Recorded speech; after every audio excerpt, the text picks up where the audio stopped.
Lights, camera, action.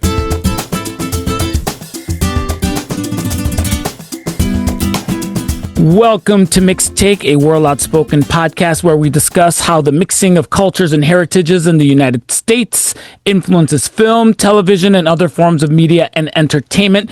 Today, I will be discussing Steven Spielberg's newest installment, Disclosure Day. Before I dive into Disclosure Day, here's a quick take. Disclosure Day is a return to form for Steven Spielberg, tackling his favorite topic, aliens, and asking the audience to wrestle with giant cosmic questions. And before I unpack that, let's press rewind on Steven Spielberg's career.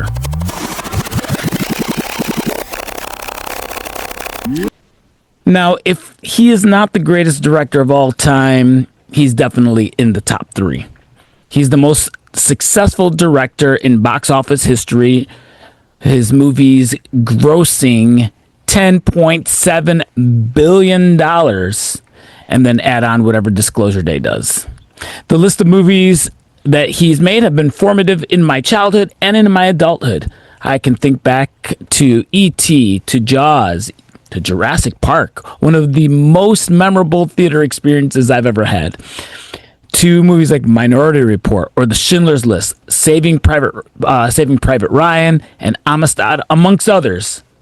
I left out some, and you're going to say, what about the Indiana Jones movies? Yes, the Indiana Jones movie. You're going to say, what about blah, blah, blah, or blippity bloop? Yes, there's so many. On top of that, my guy has a lot of other types of movies. Anyway, if I know what you're asking, what is your top 10, Robert? Well, thanks for asking. Before this movie came out, I would put probably Jurassic Park: The Lost World at number 10. Number 9 being Minority Report. Number 8, E.T. Number 7, Indiana Jones and the Last Crusade. Number 6, Schindler's List. Number 5, Raiders of the Lost Ark. Number 4, Jaws. Number 3, Amistad. Number 2, Saving Private Ryan. And number 1, Jurassic Park. Hate it if you want. That's my list. Let's get into this section of the podcast. So sit back as I press play on this review of Disclosure Day. Rhyming. The premise of this movie is this. If you found out we weren't alone, if someone showed you, proved it to you, would that frighten you? Now, this movie has so many of the marks of Steven Spielberg. You know it. If you know Steven Spielberg, if you are a student of Steven Spielberg, you will recognize so many things in this movie that are very Spielbergian, if you will. Number 1, the big action sequences. This movie has, think about all the Spielberg movies. Even movies like E.T. had these amazing chase scenes. And this movie delivers on that. There's a lot of tension. There's a lot of exciting moments in this movie. There's a lot of people trying to get away from others, and it will keep you on your toes. So very entertaining in that way. Bright lights against dark backgrounds. I don't know if you ever noticed this in a lot of Spielberg movies, whether it's E.T.'s spacecraft landing in the dark and the lights are flashing into the darkness and they're just flashing. Or if it's the same idea with Close Encounters of the Third Kind, the big spacecraft is sitting in the middle of darkness, but its lights are very vibrant against that backdrop.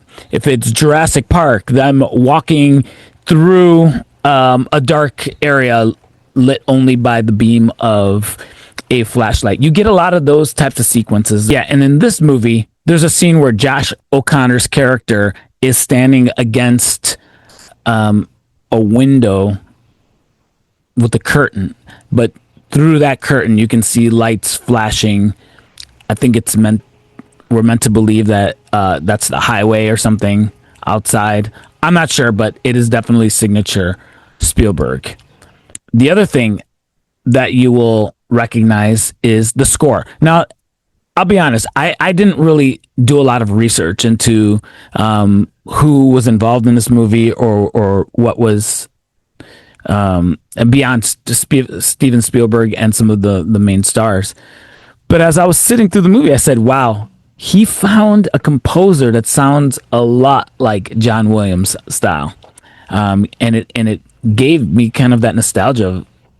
It kind of threw me back to, or took me back to those old Spielberg movies where John Williams is running the score, whether it be Close Encounters, whether it's Indiana Jones, whether it's E.T., Jaws. I mean, those two were paired together so many times. And then at the end of the movie, I realized, wait a second, that was John Williams. I thought he retired. I guess not. I guess there's only a few people who can draw him out of retirement. And the movie was elevated because of it.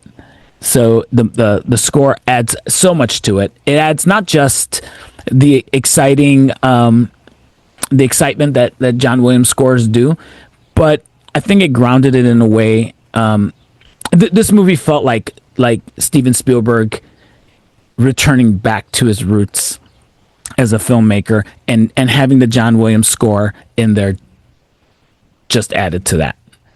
So I love that. In terms of star power, Steven Spielberg gets who he wants, right? So Emily Blunt, Colin Firth, Coleman Domingo, Josh O'Connor, to name a few. And yeah, so you see a lot of familiar faces. The other thing that Steven Spielberg cannot get away from, that he loves, it's his favorite topic in all the world. It's aliens. I mean, I remember walking out of the theater for Indiana Jones and the Kingdom of the Crystal Skull, which is one of my guilty pleasures. I'm sorry if you hate that movie. I get a kick out of it. But people, and if you haven't seen the movie, I'm really sorry about to spoil that movie. People walked out disappointed that there were aliens, as if that is so unbelievable. In the Indiana Jones universe, where the Ark of the Covenant is opened to overthrow the Nazis or to defeat the Nazis, or there's a secret cult that can reach into your chest, pull out your heart, and not leave a scratch. All right, or the cup of Christ exists, and those who drink from it will have eternal youth. Okay, whatever. So he added aliens. Yes, it went away from maybe a more like religious or even Christian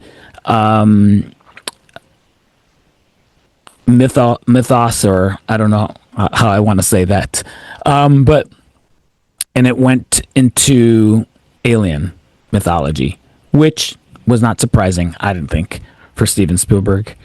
But of course, he also directed War of the Worlds remake with Tom Cruise. He directed E.T. and he directed Close Encounters of the Third Kind, which to me is probably the closest comp to this movie. All right, they're not exactly the same movie, but they definitely feel like they exist in the same universe. So let me tell you the good of this movie. First of all, the movie is so engaging. I never felt bored. I felt like it was exciting. Couldn't wait for the next scene to happen. On one side, you have a group of people who have stolen sensitive information that would prove the existence of aliens to the entire world, hence Disclosure Day. On the other side, you have those who believe, and they're usually like government officials, that humanity could not handle this truth and it would incite chaos. So you have those two at odds with each other, and so the movie is wrestling like who's going to win out. Will this information be disclosed to the world or not? The action is really good. As I already said, the score, all of it is great. So in terms of it being, in terms of it just as a movie, it's a really good one. It's a lot of fun. The bad of this movie, my biggest gripe is maybe it's petty and maybe it'll bother a lot of other people. I'm not sure, but it's the CGI. Every animal that appears looks like it is CGI. Now, like I said, maybe this is petty, but I'm thinking back to the Chronicles of Narnia movie. When Aslan shows up, he looks realistic. Or even think about John Favreau movies like The Lion King or The Jungle Book. Like the animals look like animals. Just they move like animals. Everything feels realistic. I think of the Planet of the Apes, those four movies, where the apes feel very realistic. Everything feels realistic. In this movie, or you know what? Let me just go into it. The Revenant, that bear attack, which scars me every time I think about it. But I'm baffled by the fact that Steven Spielberg put out a movie with the CGI looking so artificial. Okay. And so you'll see it and you'll know right away, like, okay, those animals are not real. I mean, they don't fool you for a second. They don't move realistically. They don't look good. And then also, I'm just gonna say it here. I mean, the aliens look boring, and I just didn't get with any of that. The strength of this movie are the human actors, the acting, the script.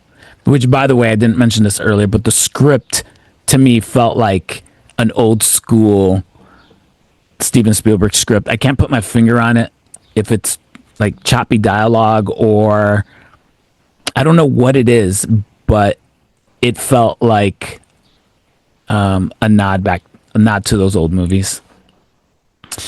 That was good, the bad, and then the big question: will this movie melt people's minds and or destroy their faith? I'm going to get to that later because that's a question that was raised actually by Spielberg himself. So I'll let you know what I think in a minute. Let me jump into my Letterboxd score. So what would I give this on Letterboxd? Well, right now, after one watch, I think I would give it a 3 out of 5, right down the middle. It's not peak like Jurassic Park. Nothing is. I mean, nothing of Spielberg's is. It's not peak like Jaws. But it's also not the worst movie. You know, I was disappointed by Ready Player One. Thought I was going to get a lot more. And that movie just did not do it for me. It's not like that. So I would say it's right down the middle of Spielberg movies as well. So with that being said, I think it's still worth a watch. I mean, when you're talking about Spielberg movies, there are a lot of great movies in his portfolio. And so I don't think there's any shade at putting it right down the middle. But if you're expecting this to be his greatest movie, like this great comeback, it's not quite that, but it's good. It's interesting. The score is strong. The acting is good. All right. So with that, let's fast forward a little bit here. How well do I think this movie will do? Spielberg's highest grossing film right now is Jurassic Park back in 1993, and it grossed $1.1 billion. That's not adjusted for inflation. His second highest movie is E.T. From 1982 at $792 million. His third movie is Indiana Jones and the Kingdom of the Crystal Skull. In 2008, it earned $790 million. The Lost World, Jurassic Park, 1997, earned $618 million, and War of the Worlds in 2005 earned $603 million. As we scroll down a little bit further, Ready Player One earned $582 million. That was in 2018. That's his most recent kind of hit. Saving Private Ryan in 1998, $482. Jaws in 1975, $476. Indiana Jones and Last Crusade in 1989, $474. Okay, where's it going to rank amongst these movies? And that's a really great question. Will it do better? I would realistically, I think that the marker is going to be, can it do better than Ready Player One at $582 million? I really would be surprised if this movie were to hit $1 billion. That would really surprise me. Or, and it would surprise me Not just because it's about aliens. I think people are interested in this topic. I just and I don't want to give too much of the movie away, but in terms of rewatchability, it isn't a spectacle like Jurassic Park was.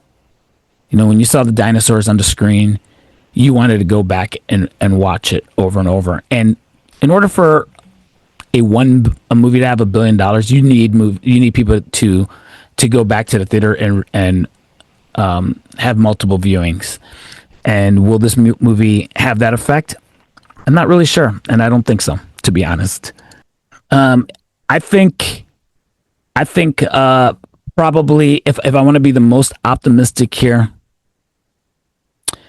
I don't think it's going to pass E.T. or Indiana Jones and the Kingdom of the Crystal Skull, but I think that it might be able to jump into fourth place, surpassing The Lost World Jurassic Park, which earned $618 million. I know almost nothing about the box office. This is me just completely guessing. I mean, I watch a box office show and I am interested and invested in the box office, but in terms of metrics, I have no way to figure that out. This is my heart speaking. And so if I'm wrong, take that, heart. All right. Finally, we press pause to reflect, and I'll give my final takes on Disclosure Day. In a recent interview on CBS, Spielberg says that a true Disclosure Day would mess up a lot of people. And the movies also, and this is him speaking, and the movie also takes the position of the church. What does this do to the fundamental beliefs that many of us have? And is God our God only on this planet, or is God a God for every system where there's civilization, intelligent life, and even developing life? All right. He tries to tackle this in the movie with a character called Jane, and he shoehorns the Catholic Church. This is where I feel like the movie does not work so well, because I think it can exist without this piece. And I know that he is trying to raise a larger question and build higher stakes.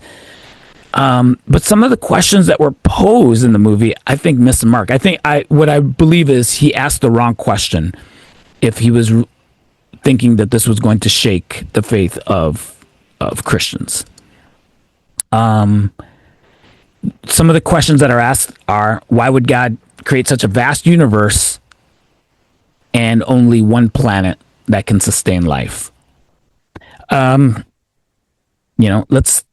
the sake of argument, let's just say that Earth is the only planet that can sustain life. Well, I think the position of the Christian would be he created that universe, A, for his glory, and I think B, to demonstrate how big he is. If he can hold the entire universe in his hands and the universe overwhelms us, I mean, it overwhelms me when I think about it. So I read somewhere, and I can't remember where it was now, that if you held like a sesame seed in your hand, and I think that was supposed to represent Earth, then the entire Earth would be the size of this galaxy to scale. And when you hear things like that, the universe itself is mind-boggling. But if God can hold it in his hands, well, then I can understand that this universe serves as a way to show that God is far greater, that this universe is nothing compared to him. Or that it's for his glory, either one. The other question that was raised was, what if people learned about aliens? Would they lose faith in the supreme being God, if they knew that there were other supreme beings in the universe? Well, I also think that question is a little bit weak, because the movie itself, I don't think, is trying to replace God with the aliens, and I think there's an idea that they coexist in the context of this movie. So if they coexist, I never got the sense that the aliens were eternal beings, self-sufficient and not created like God. Well, then, for the sake of argument, if aliens did exist and they are more advanced than us, well, then they are just a more advanced creation, pure and simple. supreme beings, maybe according to us, compared to us, but not compared to God. So, like I said, I think he focused on the wrong question in this movie. The question that would have been a little bit more difficult to answer is, if aliens did exist and there was proof, there was like a real disclosure day, what would that mean for Christ's salvific work? That's really hard to say. Christ's salvific work on the cross. In other words, what does that mean? Did he die just for humans? Did he die for all of creation, including aliens? Did they have their own Christ? Was it one for all for just humans and one for all for other planets? And so that question I thought would have been a more compelling question for people to sit around and chat about. But for me, I can only go by what I read in Scripture. Christ became a man to die for a broken humanity, separated from God by our sin. So for me, I can only go by what I read in Scripture. Christ became a man to die for a broken humanity that was separated from God by sin, so that we could be reconciled to him. So as far as aliens go, I'll let God handle that part. It's interesting to talk about, but it does not in any way mess me up or break my faith. So what do I think about Disclosure Day? I think it was a fun movie, exciting. I would recommend it. I actually would like to see it again. Is it peak Spielberg? No. Is it a bottom? No. It's in the middle. It's good. It's nostalgic. It's nostalgic in the best way possible. It was not a retreading of old stories or IP. It's an original story, a very interesting one that will ask a lot of questions, but one that I don't personally believe is going to mess up most people's faith. Well, this is where we press stop on this discussion of Disclosure Day. Thanks for joining me on this episode of Mixed Take. I hope you join us again as we continue to dive into the world of culture influencing and theologically challenging movies, artists, and content creators. So until next time, cut. It's a wrap.